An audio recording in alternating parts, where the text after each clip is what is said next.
2008 yılında Ocak ayının ilk haftasında Konya merkezi bir operasyon yapılmış. Toplamda 53 kişi hakkında işlem yapılmıştı.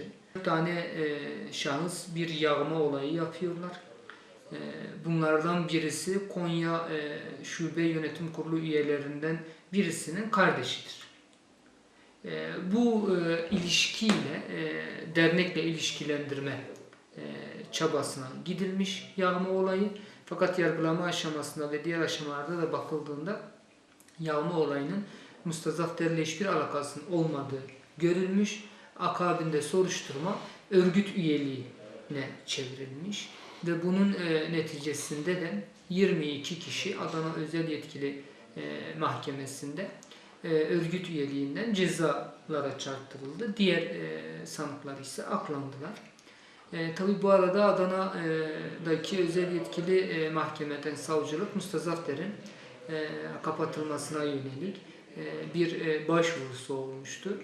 Mustazafder'in genel merkezi Diyarbakır olma hasebiyle dosya buraya gönderilmiş ve 2008 yılında burada yargılaması 2. Asliye Hukuk Mahkemesi'nin 2008-634 esas sayılı dosyasıyla Mustazafder'in kapatılma dosyası başlamıştı.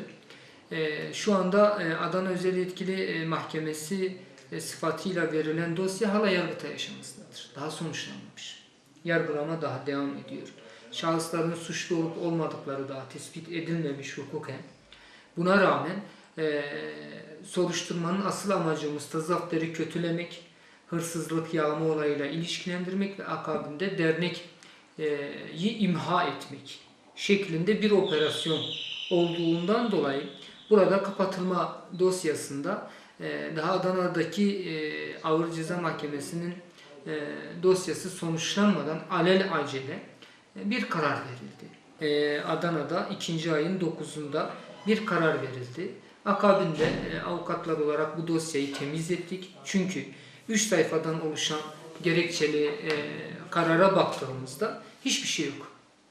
Sadece ilgili kanuni maddeleri mahkeme yazmış ve şunu söylemiş. Hizbullah terör örgütünün amacı doğrultusunda faaliyette bulunduğu şeklinde bir yorum yapmış. Ve bunun akabinde feshine karar vermek diye sadece bu cümle geçiyor.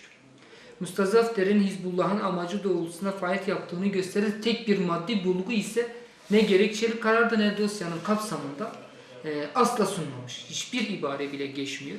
Buna rağmen öncesinde idam kararı, derneğin kapatılma kararı verilmişçesine, kalemi kırılmışçasına bir yargılama ve akabinde bir karar söz konusu oldu.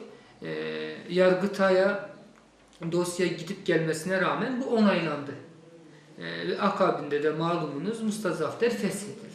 Yargılamalar artık sadece bir tiyatro sahnesi gibi, bir film sahnesi gibi olmuş. Öncesinde bir karar verilmiş, operasyon yapılmış.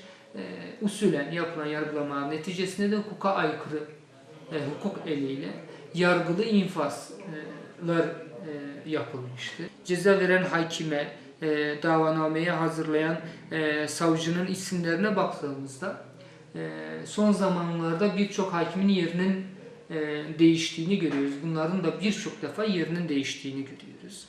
Özellikle Adana'daki özel yetkili mahkeme savcılığının hazırlamış olduğu iddianamede ismi geçen savcıya bakıyoruz. Birçok il değiştirmiş durumda. Yani bu da bu soruşturmaların geçmişte nasıl yapıldığı ve mahkemelerin de geçmişte nasıl karar verdiğini net bir şekilde ortaya koymakta. Türkiye'de 22 ilde şubesi, birçok yerde ise temsilciliği olan, yapmış olduğu etkinliklere milyonların katılmış olduğu bir sivil toplum kuruluşunun yargı eliyle infazından bahsediyoruz.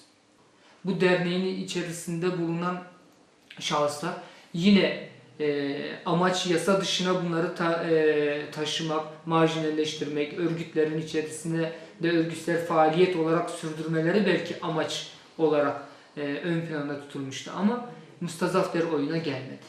Kapatılsa da sivil toplum kuruluşları olarak yasal olarak faaliyetlerini devam ettirdi ve maalesef yargı eliyle yapılan yargılı infaz sebebiyle bu dernek kapatıldı.